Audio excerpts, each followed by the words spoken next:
문건은 십상시 문건 모임은 사실이 아니었다라고 결론 내린 거죠? 네, 맞습니다. 지금 과연 그러면 벌써 재작년이 됐네요. 2013년 10월부터 매달 2번씩 청와대 십상시라는 청와대 행정관들을 비롯해서 외부에 있는 지금 여러 사람들이 모여서 국정농단 모임을 했는가와 관련해서 사실이 전혀 아니다라고 했습니다. 그 근거에 대해서 오늘 굉장히 심도 있게 브리핑을 했는데요.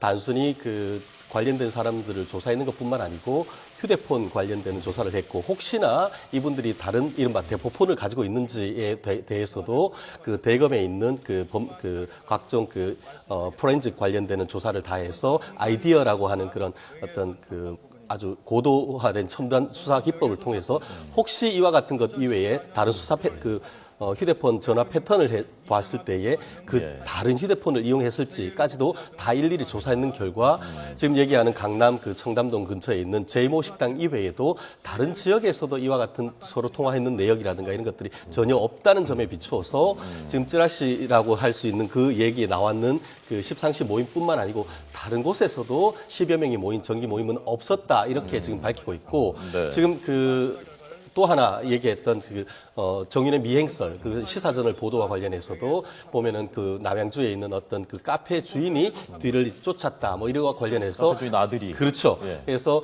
오토바이를 가지고 한 달 동안 미행을 했다라고 했는데 직접 그분도 불러서 했더니만 거기에 간 적도 없고 이 사람이 누군지도 제대로 모른다라고 했듯이 관련된 사람에 대해서 굉장히 망라한 조사를 했는 것 같습니다. 그렇기 때문에 그러한 점에 비추어서 이와 같은 사실이 허위란 것은 어느 정도 밝혀졌는데, 물론 그렇다고 해서 다른 모든 진실이 밝혀졌냐 그건 아니지만 적어도 지금까지 세계일보와 그리고 시사저널에서 보도했던 그 내용 자체에 대해서는 진위가 사실상 객관적 증거에 의해서 명백히 밝혀지는 것이 아닌가 하는 생각입니다. 예, 정윤회 씨가 강원도 홍천 횡성 쪽에 살고 있다라는 문건에 그렇게 돼 있었는데, 네네. 오토바이 타고 가끔 올라온다라고 돼 있었는데, 횡성 쪽에서 발신한 흔적은 1년 동안 4번밖에 없었다. 네, 맞습니다. 그것도 사실이 아닌 것. 그래서 실질적인 어떤 거주지는 서울이었던 것으로 보이기 때문에 그러한 점도 오토바이를 타고 청와대 근처에까지 왔다. 거기다가 또 지난번 세월호 사건 있었던 때도 뭐 어떻게 했다 하는 그러한 것도 사실이 아니란 것이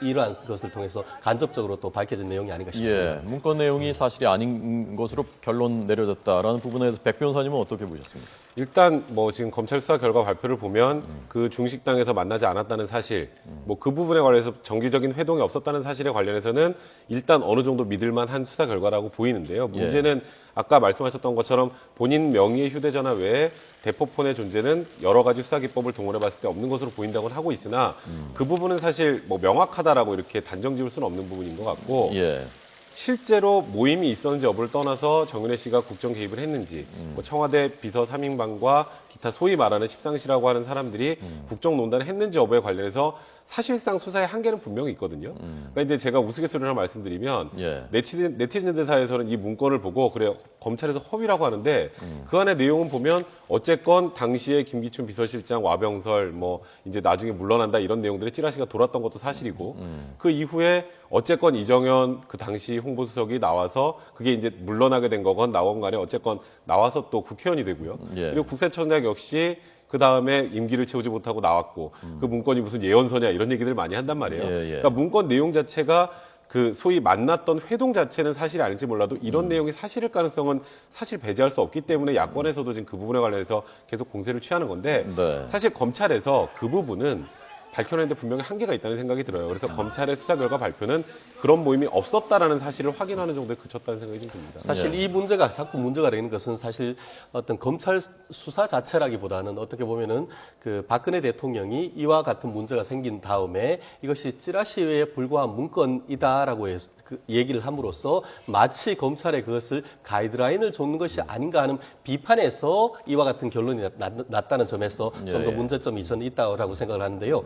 그런 취지에서 검찰의 수사 자체에서는 사실 이것보다 더 이상 어떤 수사를 할 수 있는지에 대해서는 상당히 의문입니다. 그렇기 때문에 오늘 지금 수사 발표에서 제일 마지막에 했는 것도 이러한 것들이 무분별하게 어떤 확대된 점이 참 나라를 혼란스럽게 된 것에 대해서 굉장히 유감이다라는 취지를 얘기를 했는데 결국 이러한 문제점이 발생했을 때 그 최고 본부에 있는 분들조차도 얘기할 때 좀 더 조심스럽게 이렇게 하는 것이 좀 필요한가 하는 그런 점은 정말 국민의 한 사람으로 굉장히 아쉬웠던 점이라고 생각을 합니다. 예. 자, 오늘 그 수사 결과 발표 들으면서 저는 새롭게 알게 된 부분, 좀 주목할 만한 부분이라고 느낀 것이 이 미행설에 대해서 박관천 경정한테 조사를 해보라고 박지만 씨가 직접 그렇죠. 지시를 했다는 부분하고요. 그리고 문건이 17건이 청와대 문건이 유출돼서 박지만 씨한테 직접 보고를 했다는 사실.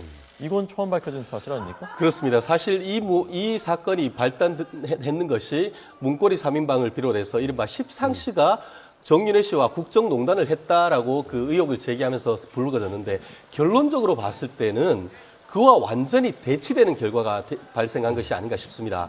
지금 그 내용 자체는 정윤회 씨가 무슨 일을 뒤에서 꾸몄다고 했는데 결론적으로 봤을 때는 정윤회 씨가 어떤 전면에는 아무런 관련이 없고 그 반대쪽에서 반대파에 있었다고 지금까지 주장해온 박지만 씨와 그분과의 어떤 개인적인 친분이 있었다고 주장되는 조응천 씨 쪽에서 청와대의 내부 문건을 가지고 와서 2013년 그 6월부터 지금까지 계속 어떤 내용, 특히 문건을 만들면은 그 다음날 바로바로 박지만 씨한테 갔다는 어떻게 보면은 지금까지 했었던 그런 의혹에 비추어서 의혹을 제기를 한다고 하면은 오히려 국정농단을 하거나 국정에 개입했던 주체는 십상시가 아니고 오히려 박지만, 조응천, 그리고 박관천이 아닌가 하는 지금 의문이 들기 때문에 앞으로 어떤 조사를 하고 국정조사를 하고 아니면 특검을 만약에 한다고 하면은 오히려 그쪽에도 포커스를 둬야 되는 것이 아닌가 하는 것이 오늘 수사 결과가 아닌가 싶습니다. 일단 수사 결과에서 나온 것은 아까 말씀하셨던 그대로인데 이게 지금 어떻게 사실 확인이 됐는지는 명확하진 않아요. 오늘 수사 결과 발표는